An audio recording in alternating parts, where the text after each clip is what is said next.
and welcome to the North American Star League. This is the actually the Team League, the North American Star Team League, and we are in day number 2. So yesterday we had an awesome clan war. I won't ruin it in case you guys have not seen it already, but go check that out. It was Evil Geniuses against Empire. It was a rematch from the Gosu Coaching Premier League Finals. But of course, I guess I'll introduce my co-commentator for today. There's none other than Duran Parsi, aka Xeris. Duran, how you doing? Great introduction. So we're going to be moving on into the Thank you, Andre. teams. And we have for today Mousesports against Rox.Kis. And let's go into Mousesports. Duran, what do you think about these?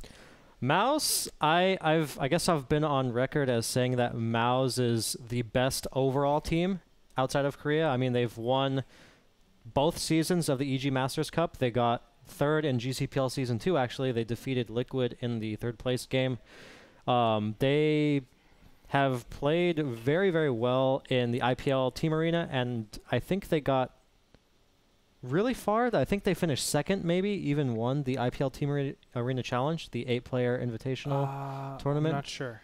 I know they did really well, I think. Yeah, so I mean, I think they're one of the only foreign teams to have beaten a Korean team as well in a clan war type setting. So they're a really, really impressive team, and I think going into this league, Mouse will most likely be slated as the favorites to win it all.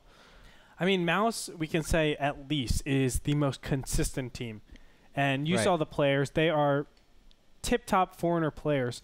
I think they're in great shape, and you know, their opponents will have a lot coming to them. Now, their opponents, Rox.Kis, came from the NASTL qualifiers, and boy, did they look good, especially, I want to say, Slivko. That guy looked phenomenal. Yeah, he was actually really, really good. In the first week of the qualifiers against FXO, he actually took down Lenok and Lucky before FXOZ took him down in the third game. And then last week, actually yesterday? No, last weekend. Sorry. Last weekend. Yeah, Slivko actually all-killed Team Light to take Rox into the final spot and get the last qualifier spot. So that guy is really good. But they also have Titan, who's a Protoss player from Russia, who I think, he got 4th place at the WCG World Finals. And they have Freyr, who's a really old-school Brood War player. I think you would remember him from previous Clan Wars. Yes, I do remember him. And they've always had a monstrous, monstrous team. So I can't wait to see what we're in for. But before we go into that, let's go ahead and thank the people that actually made this possible. And that is our sponsor, of course. First up is going to be Cooler Master. They've recently got into the StarCraft scene, I believe, and they're starting out with NASL and NASTL, so a big shout-out to them. Thank you. AZO monitors. AZO monitors are monitors that we use for the NASL, man. So check them out. They're high-quality monitors. We can basically do everything on it. There's never any lag. There's never any problems. And you even got a little remote to do all the settings and everything. So it's really, really convenient. So AZO, big thanks to them. We got iBuyPower. iBuyPower, the of course system supplier of the NASTL. Look at those 2 computers. Look at those computers. They're actually awesome. really the Chimeras. Good. Yeah, they are called Chimeras. They actually have like a flaming beast on the design. One. Oh, now that one. All right, yeah. And we all know you love flaming stuff. On top of that, we do want to give a big shout out to our other sponsor. It's going to be Kingston HyperX. They've been ever so awesome. They've been giving out so many things away, and Kingston HyperX. Thank you, man.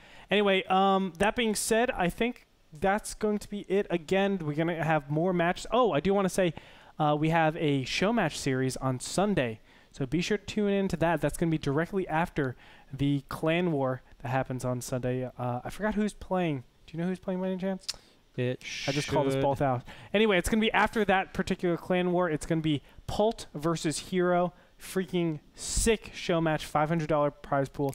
And this particular NASTL is going to be a $10,000 prize pool. So obviously these teams really, really want to win. Anyway, let's go ahead and get into the first game. Emmett, are we ready for this?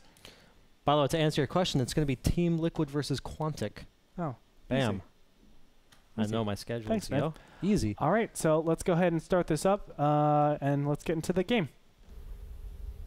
So first up is going to be Rox.Kis Live Zerg against Mouse Biggs. And it will be a ZVZ. Starting map is Antigua Shipyard. It's a little bit adjusted too. I like it. Mm-hmm. I'm going to adjust it a little bit more during Parsi. Yes, you will. But I think the biggest change, obviously, is the removal of the gold base. Yeah. Oh, well, that's the main change to it, of course. From the original form, we normally have the supply depots like that. It is only cross-position, but I'm going to go into a little bit of what it is now, and I think I'm going to change it even one step further because I have seen a couple of games on this. Not these games, of course, but I've seen a couple of games in the past and just talking with pro gamers. Basically, gold expansions helped out Terran way too much, and they helped out specific matches. I think PvZ helped out Protoss quite a bit. And what we want to get away from is not being able to have your cake and eat it. So you're taking center control, all of a sudden you have this awesome expansion as well. We want to punish players, so if you want to take awesome position, it's at a risk. You won't have the best economy for it, and that's why we're going to kind of limit the amount of minerals that you can get out of here. Right. Probably put down 1 Vespene gas and 3 mineral patches. And that's about it. Everything else should play out normally. And Antigua Shipyard, always a great map. Blizzard, I think, did a good job with this overall. Yeah, I definitely agree. And actually, some of the qualifier games that we saw last weekend, especially I think Quirice's TVZ on this map, really highlighted the problems with those gold bases. I mean, once he got into that position, I believe it was against Infinity 7 when he played J Echo. He just got that dominant middle position, and then the game was essentially over from there. Exactly. There was another match where it was Cats versus Apocalypse, where even though, you know, usually Terran gets a big advantage, Cats in that position, they were on low economies. He was able to get middle position. As soon as he gets center, he basically wins the game. I mean, there's nothing else to it. He was able to produce so much more than his opponent with less drones, and it was just a great position for him. He ended up winning against Apocalypse, who I'm pretty sure almost all killed Team It's Gosu. He was on fire. Yep. Anyways, so back to this game. We see that Biggs, both players got their pools, although I think Live Zerg's Queen is definitely much faster. Biggs is opting for the faster link speed, so we're going to see him establishing map control much earlier in the game. Yeah, I think that's pretty negligible. I would have liked the Queen out to be a little bit faster. Do you see the metabolic boost differences? They're just slightly different builds. What's interesting is that Live Zerg is actually continuing to mine gas past obviously metabolic boost, and has put down a Baneling nest. We're going to see the same exact thing. I thought for certain. Normally we see one person deviate and one person go all in, you know, Zergling Banelings or something like that. Some variation, not all in, but Zergling Baneling against Mass Speedling. This, we're going to have both players just go regular Zergling Baneling, and we'll see. Normally what happens from this is they both expand because they can't really do anything to each other. Yeah, and there was actually the expansion from Live Zerg, so we're going to have to see what Biggs will do if he's just going to go all in with this, but now he's actually sending his own drone out to make an expansion. So these players are essentially mirroring each other. Seems like Live Zerg is just one slight step ahead of Biggs the entire time, but again, the difference is pretty negligible at this point. You do see the second Queen out from Biggs as well as Live Zerg. Yeah, I think Live Zerg is setting up for a more defensive type of Baneling opening. Right now, I like what he's doing, just making sure his opponent isn't doing anything too crazy. He's getting additional Zerglings. He morphed Banelings on the top here. A total of 4. And look at that, 10 Zerglings were under Q. 4 Biggs, a lot of them are out now. We might see some continued aggression, but no. Look at this. Where is... Here's something... Up here, at the natural expansion of Biggs, actually, I really like this move by Biggs to send that Queen out early and take down the Scouting Overlord. That will really slow down Live Zerg in his production. He's actually supply capped right now, and then once the Overlord dies, he's actually been put in the red now, so he's going to stop his production quite a bit. That is a ton of Banelings right there. Looks like just an even trade 2 for 2. That's normally what happens. Oh! Ooh, 2 for 1. That was a good trade there by Biggs. It was 2 for 2 still, because 2 Banelings exploded on that. So. Ah, gotcha. It was actually Biggs that could have messed that up a little bit, but nevertheless, we're going to go all the way back. Live Zerg does look like he's droning up at this point.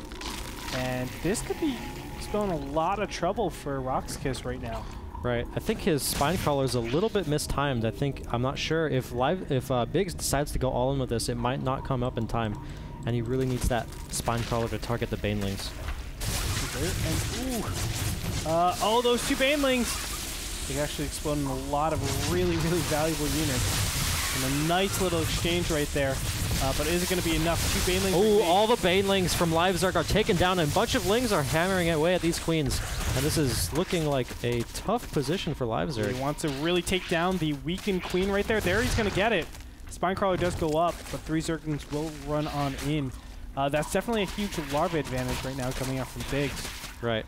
And 2 drones get taken out in the main base too, so that was a great trade for Biggs. Yeah, I have to agree. 20 to 20 though. Both these players are on equal harvesters. Right now, Biggs has just started to actually transition into a more drone-heavy type of army composition.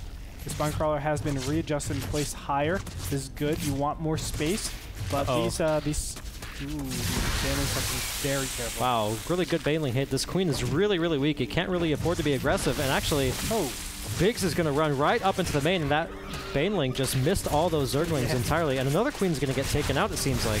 Wow, that's a big blunder. Biggs is able to get massive kills, not only the drone kills, but as you said, the queen yet again, so it's going to stop.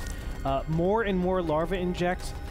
Biggs is probably going to get a big advantage from that, just because, look at that, a big, keep saying that, just because his name, man. A very massive lead in harvesters at this point, 29 to 23. Although that doesn't seem a lot, just think that's just about, in relative to LiveZerg's economy, that's just about 30% of his drones. Right. I really like how Biggs is playing this game. He's really going for small incremental advantages. A lot of lesser skilled Zerg players might just continue going with an all-in, but Biggs has really transitioned into a more standard and defensive style. So he killed 2 queens, he killed several drones, and now he's just building on his advantage rather than trying to press in and maybe make a mistake and lose the game. That's absolutely correct, Duran. And for now, all he has to do is just sit back, make sure that he doesn't lose silly. It looks like LiveZerg is just trying to get a little bit of position. This is the most important thing. Just getting position on your opponents is probably one of the most important things in ZVZ. You want to be able to apply pressure and know when any sort of pushes are coming out. Right now, if we go to Biggs' camera, he doesn't actually know. There could be a Roach all-in, although very unlikely, something like that. So normally you do want to go and claim map control, sort of be sitting outside your opponent's base, but you don't want to overstep your boundaries a little bit and overproduce units. Right. Just streamline the amount of units that you need. Now, what do you think about the layer coming up from LiveZerg? You know, you see that Biggs is gearing up for missile attacks, so he's most likely going to be going for roaches. He doesn't even have, he's just started his layer right now, and he's getting a 3rd expansion. So, I don't know, I think LiveZerg is thinking to himself that he's kind of behind right now, so he's going to try to go for that surprise mute attack, because I've seen a lot of ZVZs in which one Zerg just goes mass roach, and then even 5 or 6 mutalists just completely take him off guard and can turn the game around. I don't think mutas are too good right now because I think they're both players are very similar, but Spire is going down from LiveZerg. There's going to be a gigantic timing. I would actually not even say that this layer is necessary before the 3rd goes down. I think I would have put the obviously the evolution with +1 missile attack down immediately, gotten my 3rd, then mass roaches, then got my lair. I think that's a better progression on how to actually do things. Yep, and Biggs actually got into the main with a Zergling. He scouted everything that LiveZerg is doing right now, so that's huge. He's going to be able to protect against the mutalists easily. Good. That is not good. The Spire Tech is out. This is going to be like almost certainly, in my opinion, well, no, he's not actually building roaches. He's just getting more drones. I would have loved to seen a huge timing. You know, you can't really get that much gas in this early game stage. So you really penalize a player, take advantage of them in this beginning stage while they don't have the capabilities of really massing up in that critical number of mutas. You can go ahead and push in with just straight up roaches, and it will be enough normally to just do enough damage and buy so much time to get something like Infestors and Hydras out to defend against mutas, and virtually they do 0 damage. Right. The Infestation Pit now from Biggs is out, and he's researching pathogen glands, so he's going to get those Infestors out to counter the mutas, and then I would imagine he's just going to transition from that straight into roaches. And I I'm not sure. We're going to have to see what LiveZerg does, because I don't think the Mutalisks are going to be too effective. I think Biggs' defense is really, really strong, and those Infestors are pretty much going to nullify anything the Mutas can do. Correct. Yeah, they're going to definitely help. Now, it's going to be up to LiveZerg. He needs to get centrifugal hooks. He needs to also get upgrades in probably... well, I like to... In this position, obviously, you want to get the Zerg fire attack upgrades. I think that's a better position. LiveZerg does lose yet another queen. It's going to hinder him even more, but I would love him to get the +1 flyer attack, but actually get +1 carapace to his ground, just so that he can get in there with his banelings, right? And he won't just be completely mutilated by all the range that exists. I completely agree with you. And we see 6 Infestors coming down from Biggs. Both players are actually supply blocked at 102, so a little bit sloppy, but LiveZerg is roaming around with his Mutalisks, kind of poking in, but he couldn't really get anywhere, so he's just retreating back to the middle of the map. And both players are just kind of massing up right now. Yep. So it's really going to see... I mean, we've seen this time and time again. Just Mutaplay with Zergling Baneling against something like a Roach type of, you know, mass ground type army. And it's going to be up to... in my opinion, it's going to be up to Biggs to really bring the aggression on his opponent, because if he just sits back and waits, these mutas will amass pretty heavily, and they can basically just fly around, always catch your units out of position, and he can just have always the consistent trades and keep teching into like Broodlords or something, and all of a sudden he has the upgrades for Broodlords and you don't. So you do want to kind of have a timing a little bit and make sure your opponent isn't just, you know, reaping the benefits of this particular build. Yeah, I totally agree. I think the one benefit from what LiveZerg is doing right now is that the Mutalisks really give him map control. They're much, much more mobile than the Roach Infestor army of Biggs, and of course that gives LiveZerg the really strong late game tech option of going to Broodlords, whereas Biggs is going to be very, very behind. So definitely Biggs needs to do something, and we can see that LiveZerg is actually throwing down this 4th base. And again, Biggs can't really move out too much, because if he does, LiveZerg actually has 28 Mutalisks right now, so he can counter the main base, the natural, because there's only 2 spores, actually, yeah, 2 spores at each base, and, you know, 28 Mutalisks can take down 2 spores pretty easily. So Biggs needs to be very, very careful about when he decides to move out. Oh man, but Biggs is choosing right now, and the Mutas aren't actually in position to punish this type of play. So I kind of disagree with where the Mutas are. Oh, actually, I thought the Mutas were positioned elsewhere. They're in the bottom right, but still, there wasn't enough to actually spot this push coming. You can see the Mutas are so out of position. There needs to be an engagement right now. Before, I mean, this is going to be so difficult. Nice split by the Mutas. They're going to come in here. Can he get good fungal growth? That's the big question. And wow, oh my god, almost all of the Mutalisks, and this is not looking good for LiveZerg. The Mutas are all bunching up right now, Duran. This is so bad. There pops out the Infested Terrans. And wow, Biggs also brought down all of his queens with full energy. This is not looking good for LiveZerg at all. No, it's really great job there by Biggs. Now, what's good is the Hydras do... well, they did get taken out, so that's going to help quite a bit. How well did the Queens do? He doesn't actually get the transfuses in time. The Mutas are actually doing a pretty good job, but they are dwindling in numbers. Will it be enough? He doesn't have any more Infestors or Infestor energy, but this is what I'm talking about. The Roaches just do way too much damage. GG comes out, and LiveZerg will take the first game.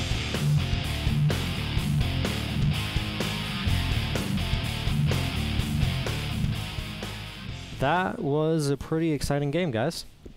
So kind of a straightforward game. I feel like the Mutaplay, as I said, it was kind of out of place in my opinion. Right. I do think there was a +1 timing that could have been done, especially when you have no upgrades on your Mutas. Your Roaches start with that base armor, so it helps out so much. And they just wreck everything, because what else are you getting besides Mutas? You're not getting Roaches, so you're getting Zerglings. I have +1, so Zerglings do nothing. They get killed in 2 shots. Right. So for him to go Mutas at a weird time where his opponent is very capable of doing a +1 missile timing attack, I thought was really, really weird. I know he was all in, or he was kind of playing all in-ish just because he felt like he was behind from the engagements previous to that, losing all those queens. but I don't personally think that going Mutas was the key way to actually come back into the game. Right. I think this is kind of a standard situation where you fall behind in the early game, and then he thought that he was much more behind than he was, actually. And I think it kind of led him to do a strategy that was really suboptimal, and Biggs pretty much had the perfect amount of time to prepare for it. I mean, he had 2 spores at every base. He was basically completely defended. And by the time it took LiveZerg to get enough Mutalisk to really do any damage, Biggs was basically maxed, and he just exploited that timing window with Infestors, Hydralisks, and Roaches, and just completely won that battle. Yep, I agree. So that being said, it brings Mousesports up to 1-0 in this clan war. We're going to go to a commercial break. We'll be back with Thorazane against Slivko. That's going to be absolutely disgustingly sick, so I can't wait for that. Join us. We'll be back after this break.